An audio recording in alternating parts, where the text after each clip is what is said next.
अभी पीछे वाली हमने वीडियोस में देखा कि कैसे मेंस्ट्रुअल साइकिल 28 डेज बाद रिपीट होती रहती है, उसकी सारी हमने स्टेप्स पढ़ी। ठीक है, आई होप वो क्लियर हो गई होगी। अब देखते हैं मेंस्ट्रुअल साइकिल में कुछ पॉइंट्स हैं, देखो जरा। जैसे क्या है, कैसे कंट्रोल होती है मेंस्ट्रुअल साइकिल, तो it is control by hormones. ये हार्मोन्स कौन रिलीज़ करता है? ओवरी रिलीज़ करती हैं। कौन से हार्मोन्स होते हैं? एक हमने पढ़ा था एस्ट्रोजन, दूसरा पढ़ा था हमने प्रोजेस्टेरॉन। देखो कितना बड़ा रोल है एस्ट्रोजन एंड प्रोजेस्टेरॉन का।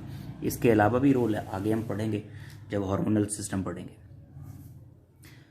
अब कुछ इंपॉर्टेंट चीज़ें देखो, अगर कोई लेडी के बॉडी में जो एग है वो फर्टिलाइज हो जाता है तब क्या होगा।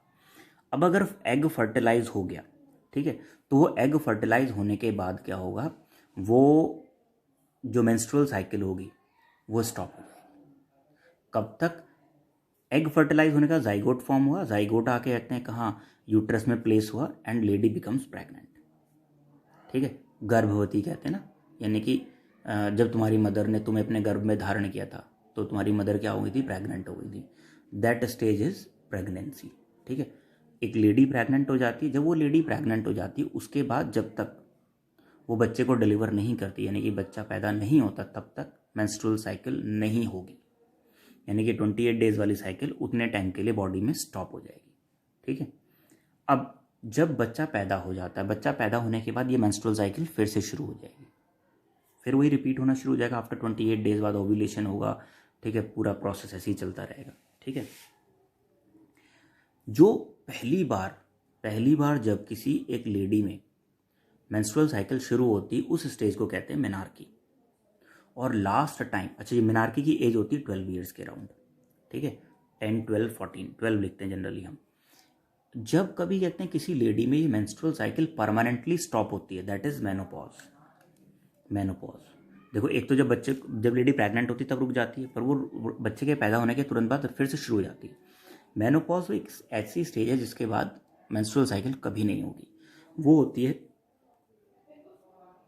अराउंड 50 ईयर्स के एज में। उसके बाद लेडी प्रेग्नेंट नहीं हो सकती। ठीक है, क्यों? क्योंकि ओव्यूलेशन नहीं होगा। ठीक है, यूट्रस चेंजेस नहीं होंगे। देखो जरा क्या है इसमें। The menstrual cycle is controlled by hormones. Clear? Menstruation stops when the ovum gets fertilised and the women gets pregnant. ठीक है, वर्ड प्रेग्नेंट क्लियर, वैसे सबको पता होगा। ठीक है, during pregnancy no menstrual cycle takes place, ये भी क्लियर हो गया। Menstrual cycle again starts after the birth of the child. जैसे ही बच्चा डिलीवर होगा, ऐसा नहीं कि आज बच्चा डिलीवर हो तो कल से शुरू होगी। जब बच्चा डिलीवर होगा उसके कुछ दिन बाद, 2, 4, 10, 15, 20 दिन बाद, ठीक है, यानी कि नॉट मोर देन कहते हैं 1 मंथ, वो ना स्टार्ट हो जाएगी मेंस्ट्रुअल साइकिल। क्या होगी? स्टार्ट हो जाएगी। ठीक, अब आते हैं menarche. The beginning of the menstrual at puberty is called menarche. जब पहली बार मेंस्ट्रुअल साइकिल स्टार्ट होती है, that stage is menarche. Age क्या होगी? 12 ईयर्स के around. Menopause, the age at which the menstruation stops permanently. एक ऐसी है जब मेंस्ट्रुएशन परमानेंटली स्टॉप हो जाता है and the women loses her ability to be a child, called menopause. और उसके बाद फिर लेडी गर्भ धारण नहीं कर सकती। ठीक है, menopause occurs in womens around the age of 50 years. 50 years की एज के आसपास आके क्या होता है? मेनोपॉज आ जाता है।